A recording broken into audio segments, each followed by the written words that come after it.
వైకాపా అధ్యక్షుడు వైఎస్ జగన్మోహన్ రెడ్డి వ్యాఖ్యలపై మాజీ ఎంపీ విజయసాయిరెడ్డి స్పందించారు. ఈ మేరకు ఎక్స్ వేదికగా ఓ పోస్ట్ చేశారు. నేను వ్యక్తిగత జీవితంలోనూ విలువలు, విశ్వసనీయత, క్యారెక్టర్ ఉన్నవాడిని. అందుకే ఎవరికి ఎలాంటి ప్రలోభాలకి లొంగలేదు. భయం అనేది నాలో ఏ అణువులోనూ లేదు. అందుకే రాజ్యసభ పదవిని, పార్టీ పదవుల్ని, రాజకీయాలను వదులుకున్నా అని పేర్కొన్నారు. ఆవేదనగా ఉందంటాడు, రాష్ట్రం క్లిష్ట పరిస్థితుల్లో ఉందంటాడు, భయం వేస్తుంది అని కూడా అంటాడు, రాష్ట్రం ధ్వంసం అయిపోయింది అని కూడా అంటాడు. ఇవన్నీ కాక అనేటప్పుడు ఆ చేతులు ఊపడము, మాట్లాడడము, దాన వీర శూర కర్ణ. ఎన్టీ రామారావు గారి సినిమా మీరు చూశారో లేదో కానీ ఆయన గారు ఏదైనా అవార్డు ఏదైనా ఉంటే నటనలో అవార్డు ఇవ్వాల్సింది. చంద్రబాబు నాయుడు గారికి అవార్డు ఇస్తే ఇంకా బాగా పర్ఫెక్ట్గా సరిపోతుంది. ఆ స్థాయిలో నటించే కార్యక్రమం. ఈనాడు పేపర్ క్లిప్పింగ్ చూపించా, అప్పుడు ఇంట్రెస్టింగ్గా ఉంటుంది. ఈయన ఏ రకంగా బిల్డప్ ఇస్తాడు, అబద్ధాలు ఆడతాడు అంటే నిజంగా ఇది చాలా ఇంట్రెస్టింగ్. ఇది చూడండి ఒకసారి. ఇది 2016 డావోస్. ఏపీలో రక్షణ పరికరాల ప్లాంట్ లాక్హీడ్ వస్తుంది కదా. నెక్స్ట్ 2017 హై స్పీడ్ రైళ్లు, హై స్పీడ్ ఎంత ఈనాడే. నేను వేరేదేం చెప్పను, ఎందుకనంటే వీళ్ళంతా ఒక ముఠ, ఎంతో ఒక దొంగల ముఠ. దోచుకో, పంచుకో, తినుకో, వీళ్ళంతా సభ్యులు. మభ్య పెట్టడం, మోసం చేయడం, అబద్ధాలు ఆడడం అందరికీ పరిపాటు. అందుకని అందరికి తెలియాలి కూడా. 2017లో హైబ్రిడ్ క్లౌడ్.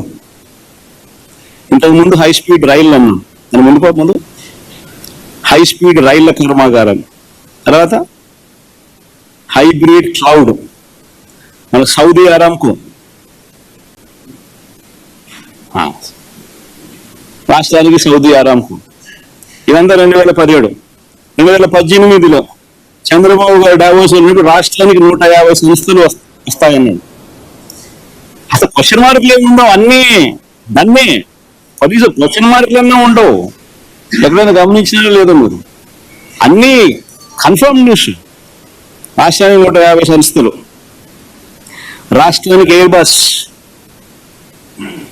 ఇది ఒక్కటి కొంచెం క్వశ్చన్ మార్క్ పెట్టాడు, సంతోషం. రాష్ట్రానికి అలీబాబా క్లౌడ్ సెంటర్, అది క్వశ్చన్ మార్క్ లేదు. అలీబాబా 2019లో జనవరిలో కూడా మొన్న పోయాడు, ఎన్నికలు అయిపోక మునుపు. హ్యాపీగా ఏపీకి, రాష్ట్రానికి జన్పాక్ట్. హ్యాపీగా ఏపీకి జన్పాక్ట్.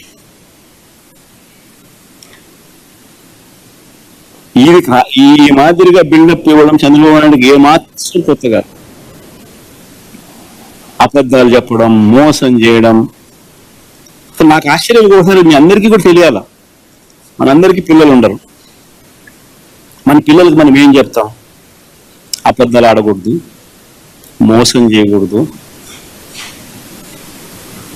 మన స్వార్థం కాదు ముఖ్యము, ఎదుటివాని మంచి చేయడం ముఖ్యము, మాట తప్పకూడదు, విలువలు ఉండాలి, విశ్వసనీయతలు పెంచుకోవాలి, అలానే బ్రతకాలి అని మనం మన పిల్లలకి చెప్తాం. అవునా కదా? బడిలో పోతే మన టీచర్లు కూడా మన పిల్లలకి ఇదే కదా మనం చెప్పని చెప్పి వాళ్ళ టీచర్లకు కూడా బోధన చెప్తాం. ఇదేగా చెప్పేది. ఒక చంద్రబాబు నాయుడు అనే వ్యక్తి ఒక్కడు మాత్రమే తన కొడుకు దగ్గర నుంచి మొదలు పెడితే తన పార్టీలో ఉన్న ఎవరికైనా కూడా, చిన్న నాయకుల దగ్గర నుంచి పెద్ద నాయకుల దాకా చెప్పే తీరి అబద్ధాలు చెప్పు, మోసం చేయి, మన స్వార్థమే ముఖ్యం, మన అవసరమే ముఖ్యం, మన స్వార్థం కోసం మనం ఏం చేసినా తప్పలేదు, ఏం మోసం చేసినా తప్పలేదు, అది ఇంకా ఒక ఘనకార్యం అని చెప్పి నేర్పించే వ్యక్తి ఎవరైనా ఉన్నాడు ప్రపంచంలో అంటే చంద్రబాబు ఒకడే. అది సాయిరెడ్డికైనా అంతే, పోయిన 3 ఎంపీలకైనా అంతే. ఒకవేళ నువ్వు చెప్తా అన్నట్టు ఇంకా ఒకడో అరో ఇంకా పోయే కార్యక్రమం జరిగితే వాళ్ళకైనా ఇంతే. ఒకటి చెప్తా ఉన్నాం, వైఎస్ఆర్సీపీ ఈరోజు ఉంది అని అంటే అది వీళ్ళందరి వల్ల లేదు. వైఎస్ఆర్సీపీ ఈరోజు ఉంది అని అంటే దేవుడి దయ, ప్రజల ఆశీస్సుల వల్ల వైఎస్ఆర్సీపీ ఈరోజు ఉంది.